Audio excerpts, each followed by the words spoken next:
Unstoppable: How Jim Thorpe and the Carlisle Indian School football team defeated Army. Written by Art Colson, illustrated by Nick Hardcastle.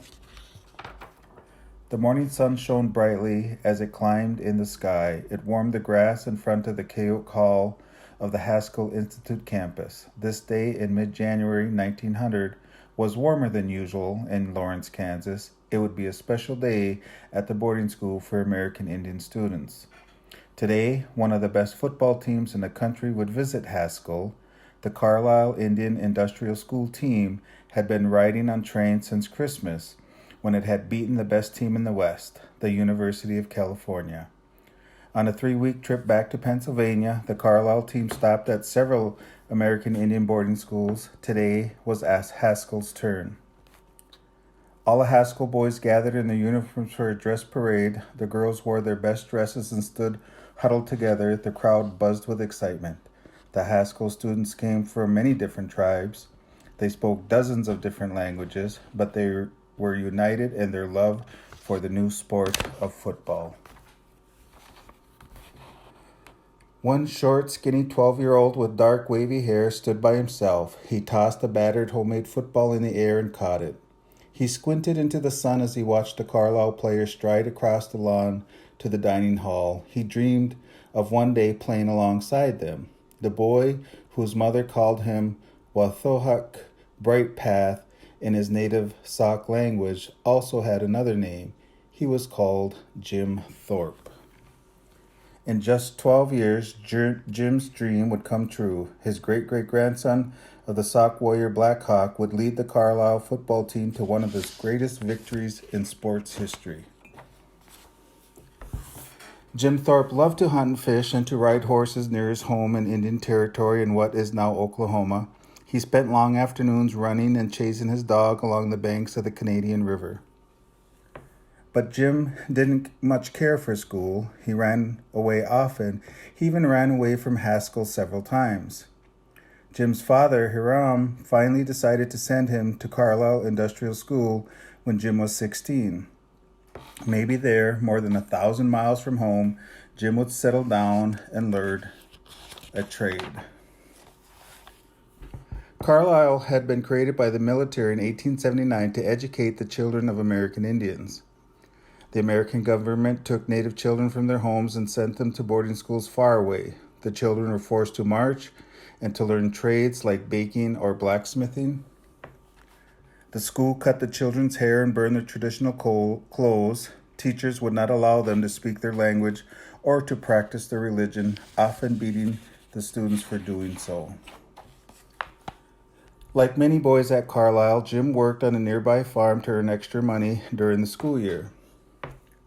One day, while Jim was walking home from work, Jim saw the boys' track team practicing the high jump. Standing there in his overalls and work boots, the scrawny teenager watched the athletes trying to jump over a bar set between two posts. The bar was set just over Jim's head, 5 feet 9 inches above the grass. None of the boys could jump over it without knocking it from this post. "Can I try?" Jim asked. The other boys laughed at him. "Go ahead," one of them said, looking at his big boots and dusty work clothes. Jim laced up the borrowed pair of track shoes. He trotted up to the bar and jumped, kicking his legs as he had seen the others do. When he landed in the sand pit on the other side, the bar still rested on its post. He had cleared it. Jim himself picked up and brushed off his overalls. He turned to the track team and laughed. Then he returned his shoes and walked away.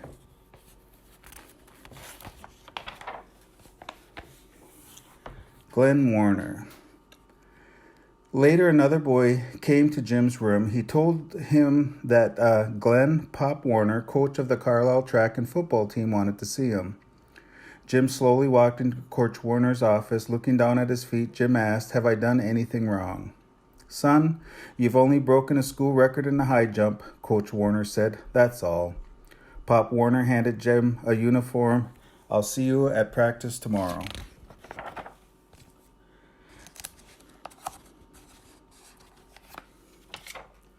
Jim loved all sports. He was fast, he could jump high and far, he could run all day without getting tired, it seemed. And he was tough. He shined in basketball, lacrosse, track, hockey, and football. Carlisle varsity football team, one of the best in the country, was known for its speed and cleverness. The Indians ran unusual plays and often fooled their opponents. One time, they even hid the football in a player's shirt and he dashed for the touchdown. Jim told Coach Warner he wanted to play for the varsity team. Coach Warner looked at the teenager up and down. He knew the boy was speedy and gifted athlete, but Jim was very small. "Come back and see me when you're bigger," Pop said. Jim was not discouraged. For months he trained and he ran. He also grew. In the fall, Jim again begged Coach Warner to put him on the varsity team. Pop stood on the sideline as the team practiced. He still thought Jim was too small, but he decided to give him a chance. He tossed him the football and told him to run out onto the field and to give the team some tackling practice. The varsity players roared and ran at Jim. He cut and dodged as bigger players tried to tackle him. He ran the length of the field and into the end zone without being tackled. Jim trotted back to Pop Warner. He smiled as he tossed the football to the coach. Pop was mad. He thought Jim was pretty full of himself. He told him to do it again as he slammed the football into Jim's middle. So Jim did. Pop Warner knew when he was licked. He added Jim to the varsity team. Jim played football for 2 seasons before he left the school again. After he left Carlisle, he played baseball in North Carolina for a while. When the season was over, he hunted and fished on the Sac and Fox Reservation in Oklahoma City. He also helped to take care of his brother and sisters. Life was pretty good. He decided he was done with school. But Pop found him and asked him to come back to Carlisle. He told Jim he would help him train for the 1912 Olympics if he returned. Jim decided to give Carlisle another chance. By 1912, 25-year-old Jim Thorpe was a star of the Carlisle football team. He had been named to the All-American team in 1911. Pop Warner kept his promise and traveled with Jim and the U.S. team to Sweden for the Summer Olympics. On his first day of competition, Jim won 4 of the 5 events in the pentathlon: the long jump, discus throw, 200-meter sprint, and the 1,500-meter race. His gold medal in the pentathlon was the first ever won by an American Indian. A week later, Jim competed in 12 events of the decathlon over 2 days. Before the event of the second day, Jim discovered that someone had stolen his shoes. He found a mismatched pair in a trash can and wore them to compete. One shoe was so big he had to wear several socks to keep it on his foot as he ran. Even with the shoe that didn't fit, Jim won 4 of the 10 decathlon events. Near the end of the second day, he set the record for the 1,500-meter race, running in 4 minutes, 40.1 seconds. No decathlete could beat that record for 60 years. Jim won his second gold medal and was declared the greatest athlete in the world. Jim and Pop sailed back to the United States in their greatest football season. Because Carlisle was a military base, the school could not charge admission to its games, so Jim's team traveled to the colleges all over the country to earn money for the Carlisle program. The home team paid Carlisle to play because they drew large crowds. Few people in the college towns had ever seen an American Indian.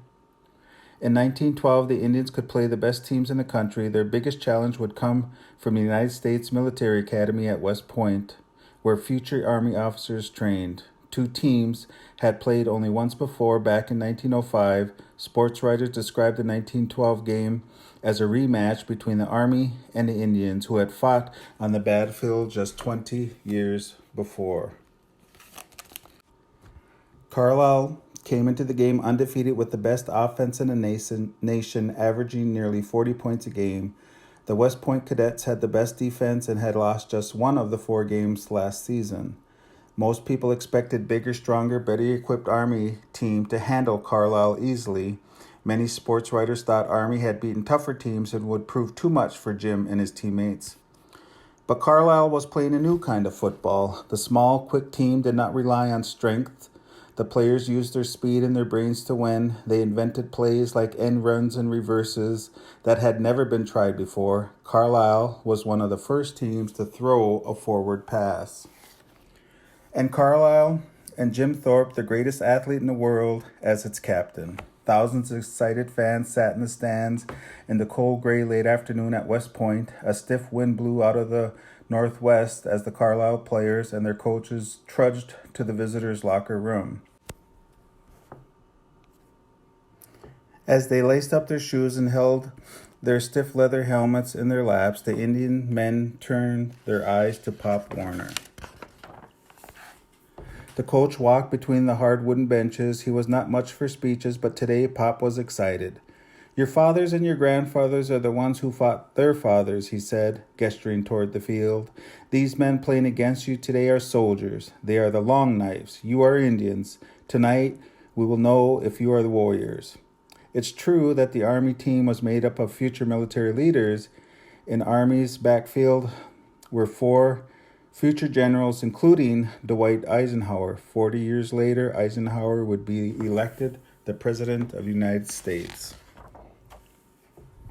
Army threw everything they had at Jim. 2 linebackers double-teamed the great athlete. Their assignment was to stop him, but he proved unstoppable. Jim broke free for several 20-yard runs, scattering tacklers with ease. His long runs and amazing pass reception set up 4 touchdowns by teammates Alex Arcasa and Joe Berge. It was Jim's greatest game as a Carlisle player. When time ran out on the field, the Carlisle Indians shouted and patted each other on their shoulders. They had beaten the Army cadets 27-6. The team was excited as they boarded the train for home. Although tired and bruised, the players wouldn't stop laughing and talking about the game. They agreed the victory over Army was the hardest and best game they had ever played. Quarterback Gus Welch looked at his roommates, Jim Thorpe, and smiled, remembering every hit and tackle. That, he said, was the rattling of the bones. Jim Thorpe. Jim Thorpe was born on May 28, 1888, in Indian Territory near what is now Prague, Oklahoma. While he would grow to be one of the greatest athletes of all time, his early life was filled with sadness and tragedy. His father, Hiram, often beat Jim and his brothers and sisters. When Jim was just 9 years old, his twin brother, Charlie, died of pneumonia. 2 years later, his mother died after giving birth. Shortly after he arrived at the Carlisle at age 16, Jim lost his father too. Jim often ran away from boarding school. Sometimes he'd return home to care for his brothers and sisters. Other times he left school to work or to play professional sports. Jim was a natural athlete. His track and football careers at Carlisle and his Olympic gold medals earned him the admiration of much of the world. But a stint playing for a professional football team in North Carolina in 1910 would later cost him his Olympic medals because Olympic officials claimed he had given up his amateur status. Jim excelled at every sport he played. He moved with a natural grace and was very strong. He even won a national ballroom dancing championship with his girlfriend the same year he was competed in the Olympics. After he left school for good, Jim played professional baseball and football. He also coached an NFL team made up entirely of American Indian players, and he was the first president of the American Football Association, now known as the National Football League. Jim died in 1953, a decade before he was named to the Pro Football Hall of Fame. In 1982, the International Olympic Committee restored Jim's gold medals and gave them to his children.